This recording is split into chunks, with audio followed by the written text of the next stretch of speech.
zaman Yesus. Nggak sampai zaman Yesus, Pak. Oke, begini Pak Sugi. Pak Sugi pasti mengetahui ya bahwa nubuat itu sangat banyak ya di baik kitab Taurat, di kitab Mazmur, dan di kitab para nabi. Kurang lebih 300 nubuat, dan saya cuma tunjukkan dua nubuat ini ya. Dua nubuat ini.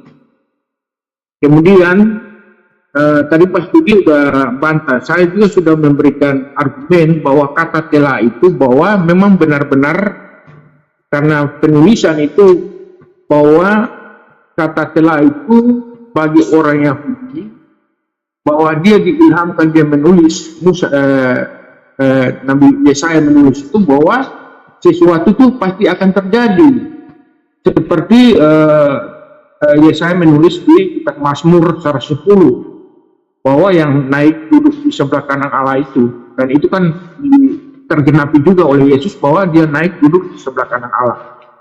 Kemudian kesaksian dari Yohanes Pembaptis yang tadi saya katakan ini paling jelas di Yesaya 40 ayat 3, suara yang berseru-seru depan jalan untuk Tuhan. Oke, saya komentari kemudian, Pak. Begini, bentar sedikit Pak, nanti kepanjangan lupa ya. Memang benar ya, itu pasti terjadi karena memang terjadi. Ya, itu nubuatan tentang Yerusalem yang dihancurkan oleh Raja Asyur, ya, itu nanti dibebaskan oleh Raja Hizkia. Gitu loh. Itu tidak sama sekali tidak nyambung ke Yesus. Apalagi nanti kalau kita lihat ya, apakah ramalan itu terjadi pada Yesus atau tidak gitu kan. Misalnya di situ dikatakan seorang putra telah diberikan untuk kita, lambang pemerintahan ada di atas bahunya, dan namanya disebutkan orang penasehat ajaib. Kapan Yesus disebut penasehat ajaib? Kapan di dalam pundak Yesus ada pemerintahan sebagaimana pemerintahan Daud? Ya, kapan Yesus disebut Allah yang perkasa, Bapa yang kekal, Raja damai? Kapan? Nggak ada. Justru Hizkia lah yang disebut Allah yang perkasa, karena arti Hizkia itu Allah yang perkasa dalam bahasa Ibrani. Ya, ini sama sekali nggak nyambung ke Yesus, Pak. Ya, coba kita baca terus ya. Besar kekuasaannya dan damai sejahtera tidak akan berkesudahan di atas tahta Daud dan di dalam kerajaannya. Kapan Yesus itu menjadi raja seperti Raja Daud? Kapan? Ini yang disebut di dalam Alkitab juga dikatakan bahwa Anda meneliti kitab-kitab suci, tapi Anda tidak mengerti. Ini mungkin untuk membuat untuk Pak Sugi. Iya, Alkitab mengatakan seperti itu kok. Bagaimana saya tidak mengerti? Justru saya itu menasehati Anda. Contoh, ketika Anda membawa Yesaya 7, bentar Pak, Yesaya 7 ayat 14, ini saya menegur Anda. Anda mengutip ayat 14 tidak memperhatikan ayat sebelum dan sesudahnya. Nggak bisa kita. Itu orang Kristen lebih tahu dari masa kalian lebih tahu dari kami. Sedangkan kalian bilang kalau tidak mengerti, saya lebih mengerti daripada Anda. Ahli kitab. Apakah Anda ahli kitab? Ahli kitab bukan orang Kristen, Pak. Karena Kristen ini tidak pernah diberi kitab oleh Tuhan. Ahli kitab itu orang Yahudi dan orang Nasrani. Nasrani bukan Kristen. Nasrani adalah orang-orang pengikut Yesus yang berasal dari keturunan Israel. Anda bukan ahli kitab. Apakah saya termasuk ahli kitab? Iya. Karena saya diberi kitab Al-Quran. Anda diberi kitab apa oleh Tuhan coba? Tidak. Kalau kita ke sana nanti agak rumit lagi. Tapi udah jelas-jelas di kitab Anda dinyatakan bilang kalau Anda tidak mengerti, Anda tanya kepada ahli kitab. Jangan Anda sendiri yang menjadi permasalahannya Anda bukan ahli kitab, Pak. Anda bukan ahli kitab. Anda bisa baca kitab Anda, coba. Bahasa kitab aslinya bisa enggak? Seorang ahli kitab dia harus bisa baca kitab aslinya, coba. Bisa enggak? Iya, tetapi totalitas pengajaran itu kita mengerti begini. Mengerti dari mana? Ketika Anda mengutip Yesaya 7 ayat 14 saja, Anda nggak tahu konteksnya. Konteksnya apa? Coba diulang, coba. Konteksnya apa itu Yesaya 7 ayat 14? Begini, saya menegur Anda dulu. Anda menggunakan nama Sugi Kristologi. Begini. Ya. orang yang dikatakan kristologi itu orang memahami tentang ajarannya Kristen, tentang imannya Kristen. Malah Anda putar balikan di sini, jangan Anda. Kristologi itu ilmu yang mempelajari kedudukan Yesus di dalam Bible. Itu kristologi, mempelajari tentang posisi Yesus itu. Nah, apakah contoh gini, contoh Pak, saya kasih contoh. Polisi mempelajari kriminologi, ya kriminologi. Apakah polisi harus jadi jahat? Ketika saya mempelajari kristologi, apakah saya harus membenarkan Kristen? Ketika polisi mempelajari kriminologi, apakah dia harus membenarkan penjahat? Kan tidak. Gimana Bapak ini? Begini Pak Sugi, begini. Anda kalau masuk ke dunia ilmu pengetahuan, misalnya di universitas atau di STT, itu di sana itu ada dosen Islamologi itu dari Kristen, contoh. Tapi dia mengajar itu dia tidak menyimpang seperti Anda yang mengajar ini. Anda ini pengajar mengatakan. Karena saya tahu. Ketika saya baca Bible itu saya tahu apa yang diimani Kristen tidak sesuai dengan apa yang diajarkan Yesus. Contoh di dalam Amsal 3 ayat 5 dikatakan, percayalah kamu kepada Tuhan dengan segenap hatimu dan janganlah kamu bersandar atas pengertianmu sendiri. Nah, ketika saya melihat orang-orang Kristen itu menuhankan Yesus hanya berdasarkan eksegesis, berdasarkan pengertian sendiri, disinilah saya sebagai seorang kristolog saya menegur Anda. Coba tunjukkan dong, di mana itu Yesus dasarnya Yesus ngaku Tuhan? Kan nggak ada. Ya, jangan dulu. Jadi bagaimana mungkin saya orang yang membaca Alkitab? Karena begini, Anda sudah terdoktrin di dalam pikiran bahwa Yesus itu orang. Ya. Anda salah. Anda yang terdoktrin oleh ajaran Kristen sehingga mengatakan Yesus itu Tuhan. Nah, sementara saya tidak terdoktrin. Saya membaca Bible sesuai apa yang tertulis. Ketika Yesus itu utusan, ya utusan. Doktrin dari mana coba? Kalau memang demikian, Anda tidak bisa mengaku seorang kristologi. Seorang kristologi tidak boleh? Dia mengajar tentang iman Kristen yang sebenarnya. Ini Anda kristologi itu ilmu yang mempelajari posisi Yesus. Pak, kristologi itu ilmu yang mempelajari tentang Yesus, terutama dia ini masalah ketuhanannya. Nah, di sini saya membaca Bible. Orang Kristen, ketika saya membaca Bible, saya tidak menemukan Yesus itu pernah mengajarkan dirinya adalah Tuhan. Saya tidak menemukan setitik aja, nggak pernah menemukan. Bagaimana mungkin saya akan sesuai dengan iman Kristen, sementara iman Kristen dengan Bible bertolak belakang. Imanmu dengan kitabmu itu bertolak apa? Saling gontok-gontokan. Yesus mengatakan hidup yang kekal itu mengenal satu-satunya Allah yang benar dan mengenal Yesus yang diutus. Sama Kristen dikatakan hidup yang kekal itu percaya Yesus Tuhan. Kebalik. Di dalam Amsal 21 ayat 18, orang fasik dijadikan tebusan orang benar, pengkhianat dijadikan tebusan orang jujur. Anda kebalik. Orang benar dijadikan tebusan orang berdosa. Kebalik-balik Anda. Ya, silakan. Jadi begini Pak Sugi, saya menghargai Anda, cuma Anda salah gitu.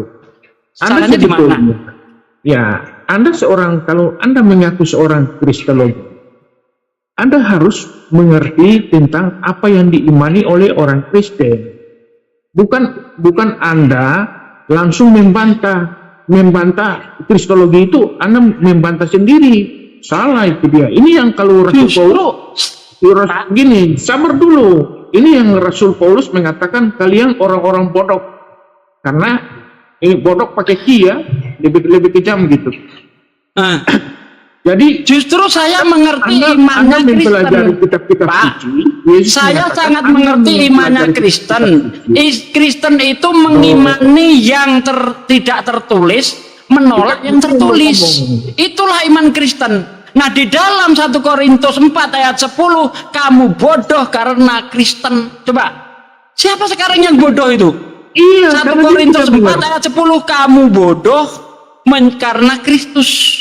Ini bodoh Anda. Kitab sendiri aja nggak ngerti. Iya, jadi ini nasihat dari Rasul Paulus mengatakan kalian bodoh. Iya toh? Ya, bodoh. Nah iya, Yesus juga kalian mengatakan, bukan saya. Bukan saya, Pak. Saya bukan Kristen. Kalian bodoh karena Kristen. Makanya ada bodoh itu seorang karena kalian tidak sarjana. memahami.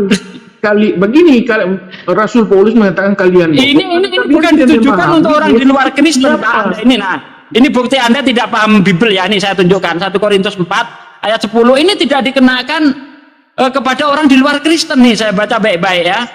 Nih, Matius 4 ayat 10. Apa benar ini bisa mengena orang di luar Kristen? Jangan Benar. jangan Nih, kita kemana-mana. Kita kami bodoh oleh karena Kristus. Kamu yang bodoh, bukan saya. Kami bodoh oleh karena Kristus. Tetapi kamu arif dalam Kristus. Salahin kamu. Salah kamu bukan, kamu membuat argumen, kamu membuat presupposisi tentang ayat itu. Kamu seorang kristologi memalukan sekali mengaku sebagai kristologi. Anda harus memahami. Ini kami di sini siapa? Kami di sini siapa, Pak? Kami di sini orang di luar Kristen atau di dalam Kristen?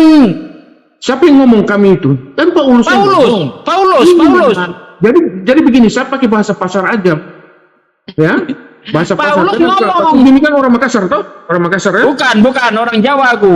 Orang Jawa, ya bahasa pasar, Ya. bahasa Indonesia pasar kan pasti mengerti ya. Jadi Rasul Paulus mengatakan bahwa artinya begini, kami ini jadi bodoh karena Kristus. Artinya karena mereka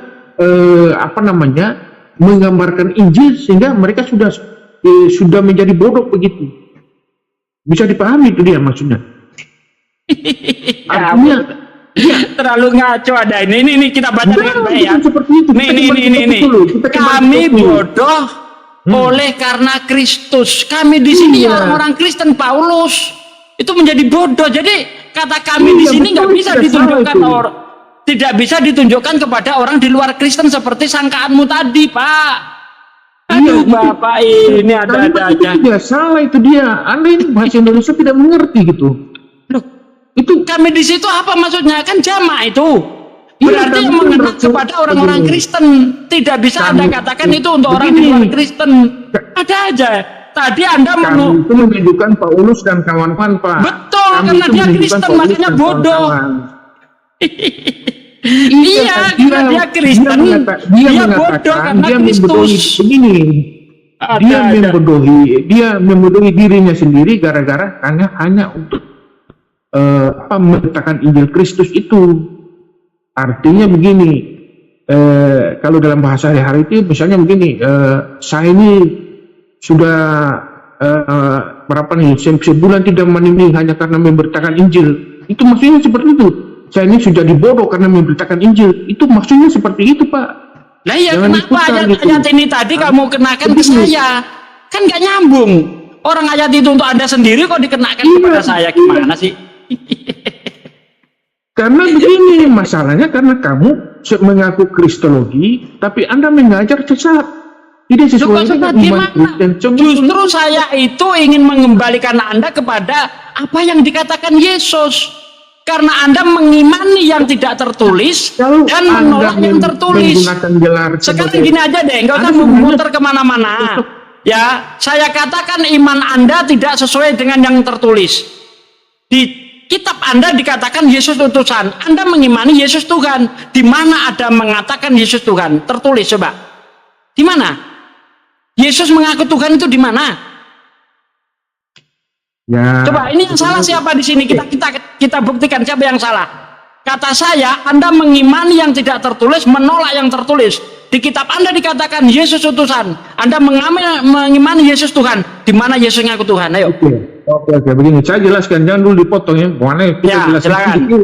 Sudah dipotong begini. Oke, yang pertama, kalau boleh Anda ganti nama menjadi Sugi. Oh, tidak bisa. Sebelum ada orang yang bisa mengalahkan saya nggak akan ganti nama. Oke, itu yang pertama. Ya. Yang kedua, Anda menuntut bahwa dia Yesus, tentu juga Yesus itu mengaku bahwa dia itu Tuhan. Kalau saya ajukan Yohanes 13:13 ini kan sudah basi, Pak. Ya toh, sudah basi. Jadi Anda akan bantah dengan kata Tuhan. Jadi saya menjelaskan 4 alasan aja. 4 alasan. Yang pertama yaitu dia sudah dibuatkan di dalam perjanjian lama. Nggak usah lagi kita mengutip yang perjanjian lama yang seperti apa. Nanti Anda bisa cari di Google aja, kurang lebih 300 ayat itu yang sudah yang menubuatkan tentang Yesus. Yang kedua, kesaksian daripada Yohanes Pembaptis itu, nah, bahwa dia adalah walaupun Yohanes Pembaptis itu lebih dulu lahir daripada Yesus, dia menyatakan ketika dia menunjuk kepada Yesus, inilah yang saya maksudkan, bahwa akulah suara yang berseru-seru di padang gurun, saya siapkan jalan untuk Tuhan. Yang saya maksudkan ini dia menunjuk kepada Yesus. Inilah anak domba Allah, dia mengatakan seperti itu, dan dilanjutkan dia membaptis walaupun Yohanes menolak, tapi Yesus bilang untuk menggenapi dari sebuah nubuatan itu. Nah, terus yang ketiga, ini kesaksian Yesus sendiri, ya, dia kesaksian Yesus sendiri walaupun dalam rupa manusia, ya. Jadi ketika begini Pak Sugi, itu bukan kesaksian Yesus, itu kesaksian Paulus di Ibrani itu, Pak. Yang ketiga tadi yang mana kesaksian Yesus yang mana? Oke, kesaksian Yesus ini saya ajukan 2 ayat aja. Ya. Dua ayat, tapi dalam penjelasannya agak panjang ya. Mana ayatnya aja coba. Ya. Jadi yang pertama Yohanes 17:5. Sebelum dunia itu Yesus konteksnya lagi berdoa kok, di situ dijadikan dasar Yesus Tuhan, itu Yesus berdoa di situ. Iya, jangan dulu bantah. Yohanes 15:5 ya, sebelum ini ada dia sudah dipermuliakan. Kemudian Yohanes 8 ayat 58, sebelum Abraham ada, dia sudah ada. Oke, selanjutnya Yesus juga mengatakan, ini walaupun Yesus dalam bentuk manusia ya, dunia itu kan dia manusia Pak. Tapi sebelum dia inkarnasi, dia itu Allah sendiri, Tuhan dan Allah dia sendiri ya. Dan kita sudah jelaskan. Oke Pak, panjangan sudah Pak. Belum. Jadi jelas, udah cukup. Begini. Jadi jelas yang saya katakan, Anda itu menuhankan Yesus hanya berdasarkan eksegesis, tidak berdasarkan apa yang tertulis. Anda mengatakan dinubuatkan, kalau dia dinubuatkan justru dia itu seorang utusan. Tidak ada Tuhan dinubuatkan, itu enggak ada. Ya, Anda tadi mengatakan Yesus itu dijadikan Tuhan. Yohanes bersaksi dia Tuhan. Di dalam kitab Anda yang dijadikan Tuhan bukan cuma Yesus, Musa juga dijadikan Tuhan. Di dalam Keluaran 7 ayat 1. Jadi nggak ada satu ayat pun. Ya, coba tunjukkan kepada saya yang secara jelas Yesus ngaku Tuhan. Kalau tidak ada, maka benar yang saya katakan, Anda mengimani yang tidak tertulis dan menolak yang tertulis. Sementara dengan jelas Yesus mengatakan, aku utusan. Bahkan ketika membangkitkan Lazarus di dalam Yohanes 11 ayat 41 sampai ayat 43, Yesus ngaku utusan. Di mana Yesus ngaku Tuhan, di mana? Kalau terang-terangan Yesus mengaku yang nggak ada, ya udah. Berarti tuduhan saya tidak salah. Kalau terang-terangan Yesus itu dia mengaku Tuhan, itu kan cuma ayat 13, Yohanes 13, aku guru dan Tuhan. Cuma itu aja. Tetapi begini Pak, ketika Yesus berada di bumi, dia sudah inkarnasi, dia itu sebenarnya Allah sendiri, dia sudah merendahkan diri, ada ayatnya. Ini ngawur ini, nggak ada ayatnya. Begini, Pak, Yesus ngaku inkarnasi di mana? Tuhan akan datang sebagai manusia di mana? Di mana Tuhan datang ngaku sebagai manusia di mana? Ini eksegesis. Mengaku datang sebagai manusia itu tidak bisa. Tapi bentar Pak, ada tamu saya, bentar. Dengan yang lain dulu.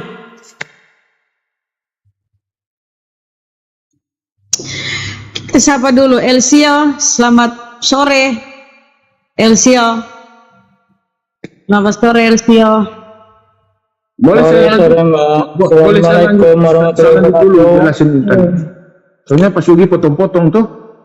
Bunda Rama bisa kan? Kenapa Bang? Kenapa? Bukan, saya jelasin selanjutnya dulu. Saya jelasin belum sempat sempurna.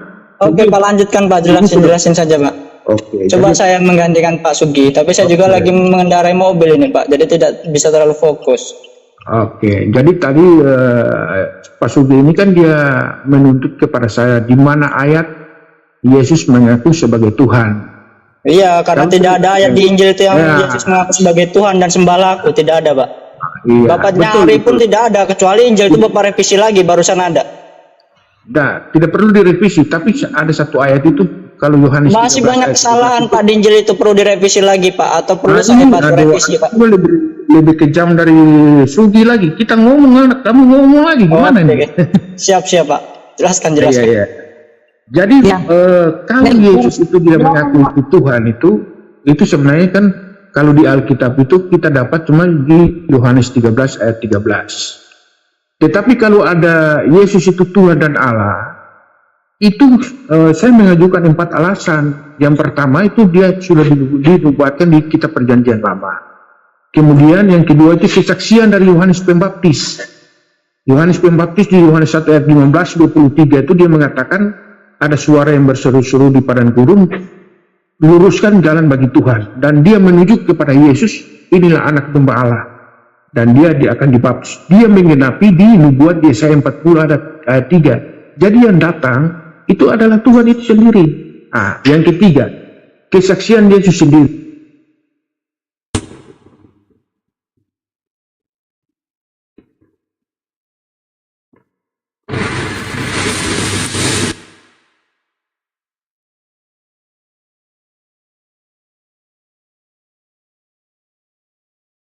Ada di Yohanes 8 ayat 58. Yang berikut, si Yesus sebelum dia mati dibunuh, dia sudah mengatakan kurang lebih 4 kali, ya, yaitu judul-judulnya itu penderitaan Yesus di kayu salib. Kemudian sebelum hari Jumat, ya, Kamis malam atau malam Jumat, besoknya itu kan hari Paskah Pak. Sebelum Yesus itu ditangkap dan disalibkan. Nah, dia sudah melakukan perjamuan. Nah, dia sudah melakukan perjamuan dan dia mempersiapkan perjamuan itu anggur dan roti. Nah, perjamuan orang Yahudi waktu itu anggur dan roti itu melambangkan yang lain.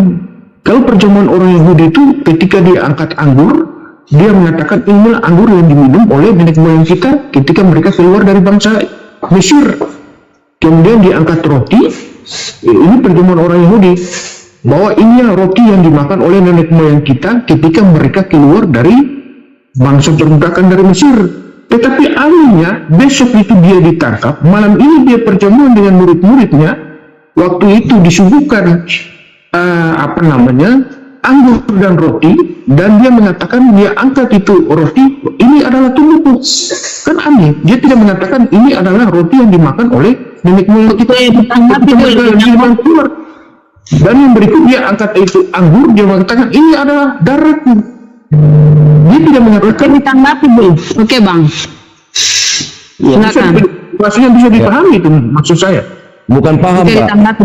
Ya, Assalamualaikum warahmatullahi wabarakatuh. Alhamdulillah. Kemudian yang terakhir kesaksian daripada murid-murid itu sendiri. Kita ambil saja kesaksian dari Yohanes. Yohanes ini taruhlah murid kan 12. Tidak semua murid itu bisa menulis kitab. Tapi Yohanes ini makan tidur bersama-sama dengan dia. Masa dia tidak mengenal Yesus ketika dia ada di bumi? Ketika Yesus memang di bumi sebagai manusia karena dia sudah mengusungkan diri. Padahal dia itu Allah sendiri. Di Filipi 2 ayat 6-10. Di situ dikatakan bahwa dia Mana itu Allah datanya sendiri. itu Pak, datanya Yesus adalah Allah itu sendiri mana? Mana itu nanti kita buka. Iya, kata Paulus. Iya, Bukan kata di Filipi. Yesus, kata Bukan kata Paulus. Yesus, iya. Di Filipi itu kata Paulus, bukan kata Yesus, Pak. Panjang lebar Anda tadi khotbah, tidak satupun Anda bisa membuktikan Yesus Tuhan. Justru yang Anda tunjukkan itu adalah perumpamaan.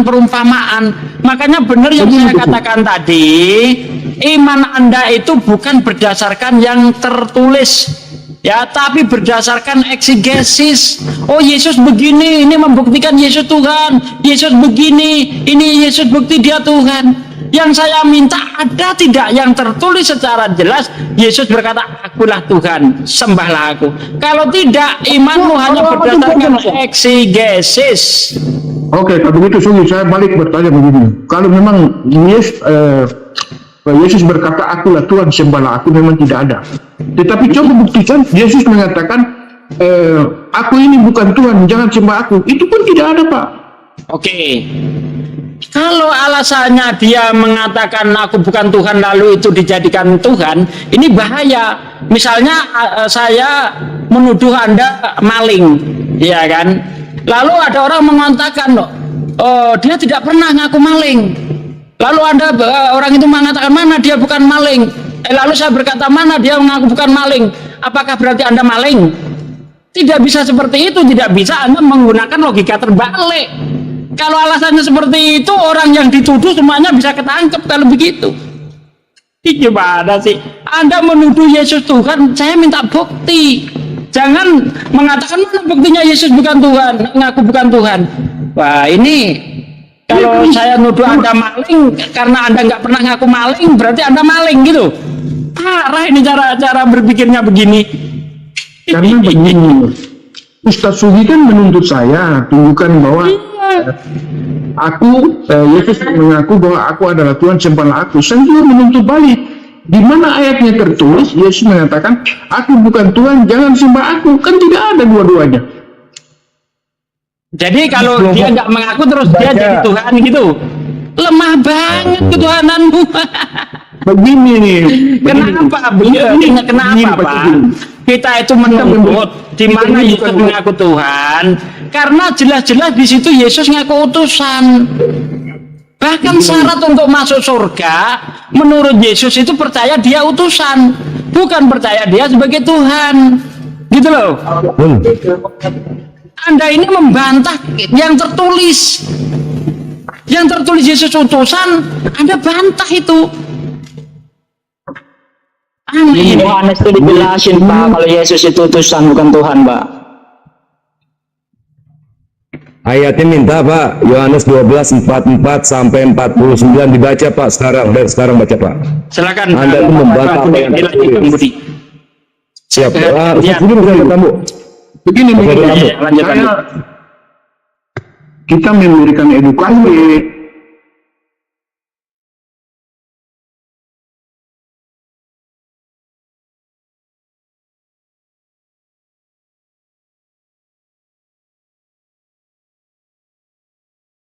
Paulus, silakan Bapak tulis. Ayo Bapak baca. Atau gini, Bapak kalau mau diskusi sama saya, saya cuma mau membacakan kitab Anda dengarkan dan Anda catat. Saya nggak pernah menggunakan asumsi saya. Maaf ya Pak, Anda cek omongan saya sesuai nggak dengan bacaan yang saya bacakan di kitab Anda. Mau nggak begitu?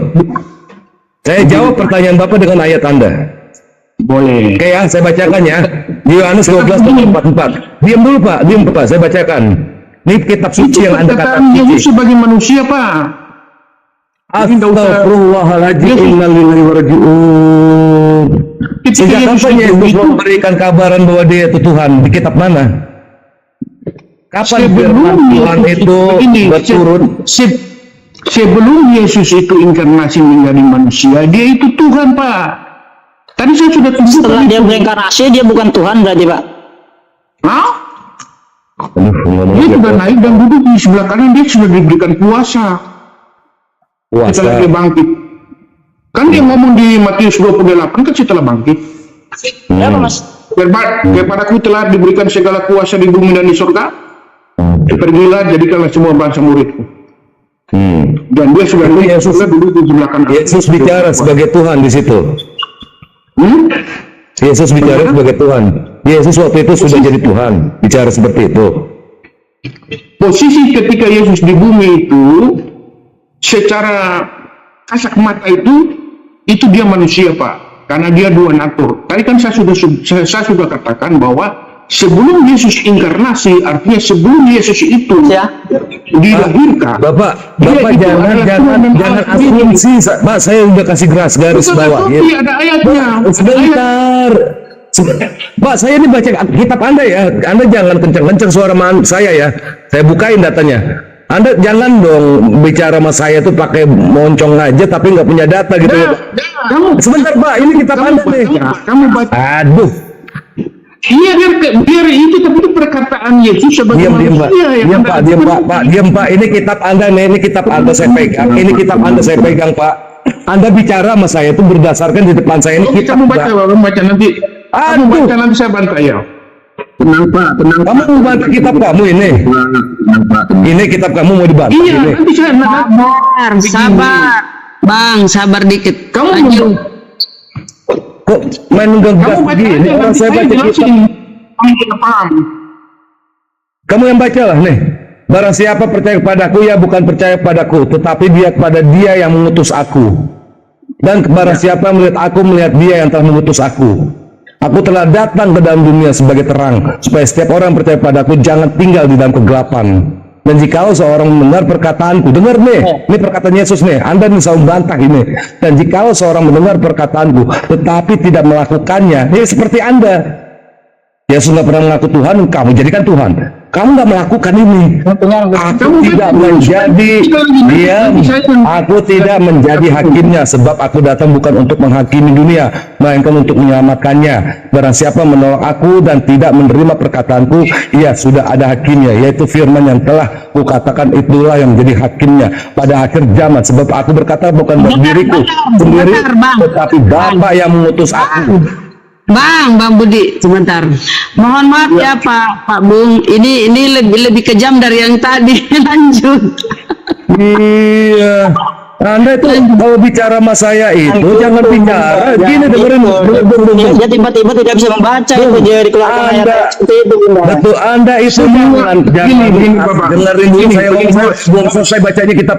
Siapa pertanyaan itu bisa dijawab? Ini jawab dari Hong Kong, ini Tuhan Iya, kamu itu yang kan ngomong. Tuhan Yesus Pak. Kamu ngelakuin, kamu Yesus. ini bandel kamu ini kasih tahu. Dan jikalau seorang mendengar perkataanku, Sabar. kamu dengar gak? Nih, kamu nggak ngeliat ya tulisan saya, blok lu. Ustaz, sabar dikit. Ya. Dan jikalau seorang mendengar perkataanku tetapi tidak melakukannya, Anda mendengar gak Yesus mengatakan di sini sebagai utusan? Hah? Di sini Saya mendengar itu begini, Pak Ustaz. Itu Yesus punya posisi apa? dia di bumi sebagai manusia. Kamu bantah nih, saya buka lagi nih data kamu, tar dulu, Pak. Sebagai manusia itu dia punya Tuhan, Pak. Aduh, kamu mulai ngaco. Tadi kan saya sudah jelaskan bahwa sebelum Yesus inkarnasi menjadi manusia, ya Yesus itu Tuhan. Sebelum Ini siapa yang ngomong nih? Ini siapa yang ngomong? Siapa yang ngomong? Mang Pepen. Oh, hari ini telah lahir bagimu juru selamat. Gitu. Ya, di Tuhan di kota Daud. Siapa yang lahir itu? Mang Pepen yang lahir. Itu malaikat itu menunjukkan. Makanya kamu lebih hebat mana malaikat sama kamu? Sok tahu kamu, dikasih tahu sama saya, bandel banget jadi orang. Lukas 2:11 ini malaikat yang ngomong. Ini malaikat apa iblis yang ngomong? Itu tidak salah. Saya nggak salah dari Hong Kong. Ini jelas Yesus lahir sebagai manusia nih, yang kata kamu katanya sebagai Tuhan di sini. Kamu seenak-enak yang ngomong melanggar semua perintah Yesus yang ada di kitab kamu. Tadi kan Kamu jangan exegesis di sini sama saya. Saya udah kasih tahu dari awal. Kalau bicara diskusi sama saya, pakai data. Saya nggak pernah ngomong lewat dari data. Saya dari tadi mengeluarkan jawaban pertanyaan Anda dengan ayat Anda. Sadarin Anda cuma ngoceh aja, nggak punya data. Mana data Anda? Mana data Anda yang menyatakan saya itu salah? tidak salah, saya tidak katakan pengusaha. Kamu, makanya belajar dulu lah. Ini kitab kamu nama saya nih, depan kamu nih, kitab kamu nih. Saya ini beli cash nih, tau nggak? Beli cash ini beli cash kitab ini. Kamu nggak pernah baca kitab aja mau diskusi sama saya. Apalagi mau sugi kamu, bisa mencret kamu. Udahlah, nggak usah. Ini saya gemak. Astagfirullahaladzim. Udahlah. Detma. Kristen apa Muslim Detma? Ditma. Kristen apa Muslim? Muslim? Nggak tahu apa-apa, sok tahu ngajarin saya lagi. Tolong Bang ya, ada mau naik Kristen sesuai. Pak Gemma harus mengetahui dulu, Yesus itu kan dua natur, dipercaya oleh iman Di Kristen. mana ayatnya menyatakan dua natur? Kamu konsultasi saya dan kamu bawa Mas, keimanan Anda itu adalah hasil dari konsil Kalsedon tahun 461. Nggak ada di kitab Anda menyatakan Yesus itu dua natur. Ngarang kamu ini. Sabar. Tahu kamu. Jangan Saya yang nanti- tahu sejarah kamu. Lagi makan Pak Fox, jangan nanti tidak tersedat makanan. Sabar ya Pak Fox ya. Lanjut. Pak, ya santai Pak. Sama- Jadi gini loh Pak, sama saya. Kalau kamu mau bertanya sama saya, yuk main data, jangan asal asumsi. Kalau ngomong Ustaz Sugi itu, ngomong Pak. Ustaz Sugi itu, Kita kan tidak membantah tadi datanya mana Anda? Kasih ngomong dia pakai data Pak Fox kasih data ya silakan. Pak Apai ini Muslim apa Kristen Pak Apai? Pak Apai Kristen apa Muslim? Apai. Halo. Minta data ini kasih omong. Apai. Kristen apa Muslim Bang? Halo. Oh, Kristen. Kristen? Oke lanjut. Kristen. Oke silakan. Pelan-pelan. Silakan Bung Fox ditanggapi dulu Ustadzku. Pak Budi lanjut. Ya. Jadi gini ya Pak, kalau di dalam Islam itu kami tuh setiap memberikan satu narasi harus berlandaskan data, bukan asal asumsi menurut kira-kira kayaknya sepertinya nggak ada tuh di rumusan kita. Kami harus ada bukti data. Begitupun saudara-saudara kami, khususnya itu untuk Ustaz Sugi. Dia setiap ngomong ayat ini, ayat ini, itu manusia sudah berjalan. Bisa baca di bawah pelan-pelan Pak Supir. Iya. Silakan. Tanggapin yang Kristen. Biar kami pinter gitu loh. Biar kami bisa menerima Roh Kudus berada di kita gitu loh Bang. Biar kamu punya pencerahan, mendapatkan pencerahan. Iya. Jangan ngarang-ngarang. Saya tidak bantu-bantu ya, karena Bang Kaila kayaknya cukup. Saya tidak ikutan dulu. Iya, begini ya Pak Pok, bikin saya nggak banyak bertanya, arti saya paham. Oh, saya bertanya, artinya Jemaah, kita ngomong gantian boleh nggak? Boleh silakan. pakai data ya. Silakan. Kalau saya ngomong, Anda ngomong, kacau kita tidak memberikan edukasi kepada penonton Pak. Oke, lanjut. Tadi Anda itu ngomong, saya diem. Anda bahwa Anda menuntut, Pak Ustadz menuntut kepada saya membuktikan Yesus itu Tuhan. Kan gitu. Datanya Ya mana? kan? Jadi begini Pak Ustadz. Ini saya ulangi lagi. Tadi saya sudah jelaskan dengan Pak Ustadz Sugi. Tapi tak apalah karena Anda mau minta data. Saya menunjukkan bahwa ada 4 alasan Yesus itu disebut Tuhan dan Allah. Yang pertama, 1. Itu dia sudah dinubuatkan di kitab Perjanjian Lama. Nubuatan itu sangat banyak, kurang lebih 300 nubuat. Tapi di sini saya tidak mungkin 300 nubuat itu saya sampaikan semua. Satu aja. Jadi saya mengambil 2 contoh nubuat aja. Satu ayat aja. Satu aja, oke. Di satu ayat aja. Di Yesaya 7 ayat 14 aja. Bacakan. Perempuan muda mengandung dan akan melahirkan anak laki-laki dan akan dinamakan dia Immanuel, Allah beserta kita. Itu aja ya. 1. Itu sudah menunjukkan bahwa dia itu akan datang. Lahir ya. Kesaksian Yohanes Pembaptis. Ya. Kesaksian Yohanes Pembaptis, saya memberikan data di Yohanes 1 ayat 15 dan 23. Yohanes Pembaptis mengatakan ada suara yang berseru-seru di padang gurun, luruskan jalan bagi Tuhan. Ini Yohanes Pembaptis, dia menggenapi nubuat di Yesaya 40 ayat 3 Pak. Di situ dikatakan ada suara yang berseru-seru di padang gurun, luruskan jalan bagi Tuhan dan bagi Allah kita. Suara yang berseru-seru itu siapa? Suara yang berseru-seru adalah Yohanes Pembaptis. Sedangkan jalan bagi untuk Tuhan dan Allah kita adalah Yesus. Ya? Enggak, aku mau sholat maghrib, sebentar. Aku mau sholat maghrib, minta diganti dulu. Bentar, saya mau sholat maghrib. Saya harus Oke. sholat. Ya, silakan dulu Pak Budi. Saya mute.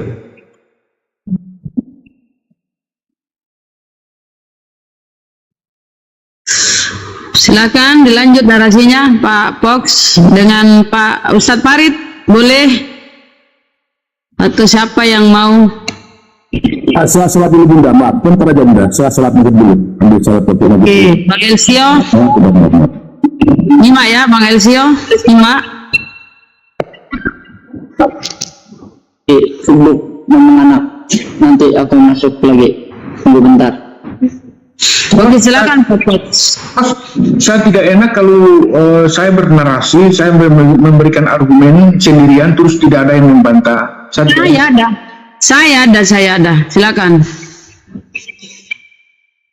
Silakan. Oke.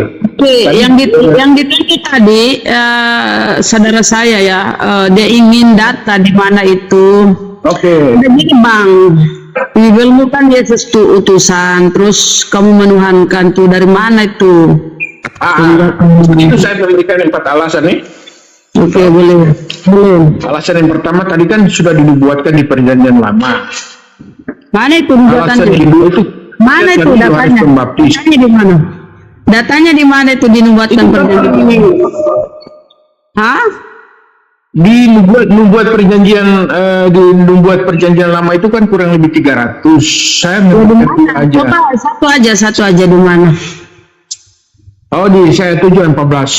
Seorang perempuan juga mengandung dan akan melahirkan anak laki-laki dan akan menamakan dia Immanuel, artinya Allah besar kita.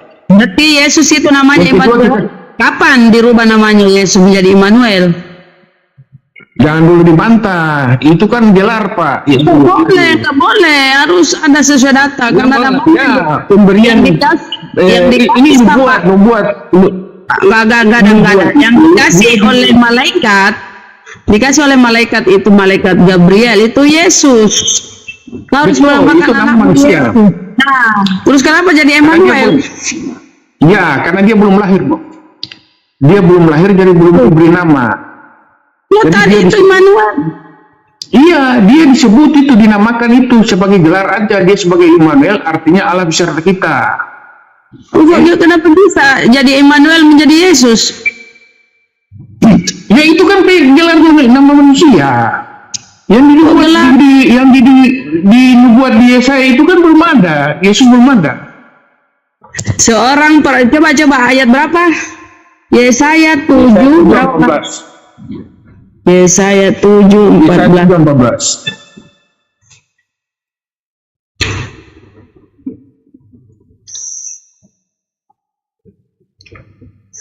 Loh di sini kan Ahas di sini. Kenapa kok ke Yesus?